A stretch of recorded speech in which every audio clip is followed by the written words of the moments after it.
மத்தியம சரித்திரம் மகாலட்சுமியின் மகிமை மகிஷாசுரவதம் கதை எருமை தலையுடைய அசுரனான மகிஷாசுரன் கடுமையான தவம் செய்து பிரம்மாவிடம் தன்னை ஒரு பெண்ணாலேயே மட்டுமே கொல்ல முடியும் என்ற வரத்தைப் பெறுகிறான். வலியும் ஆணவமும் கொண்ட மகிஷாசுரன் தேவர்களைத் தோற்கடித்து இந்திரலோகத்தைக் கைப்பற்றுகிறான்.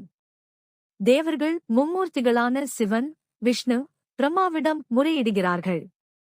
அப்போது மும்மூர்த்திகள் மற்றும் மற்ற தேவர்களின் சக்திகள் அனைத்தும் ஒன்று சேர்ந்து ஒரு பிரகாசமான ஒளியாக வெளிப்படுகிறது.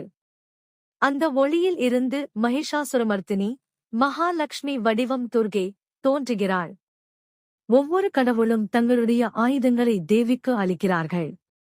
சிம்ம வாகனத்தில் ஏறிச் சென்ற தேவி மகிஷாசுரனுடன் 9 நாட்கள் போரிட்டு இறுதியில் அவரது எருமை உருவத்தை கிழித்து அவனைக் கொன்று தேவர்களுக்கு வெற்றியை அளிக்கிறாள். விளக்கம்: தேவி மகாலட்சுமியாக செல்வத்திற்கும் வெற்றிக்கும் அதிபதி, அசுரர்களை அழித்து இந்த உலகத்திற்கு அமைதியைக் கொண்டு வருகிறாள்.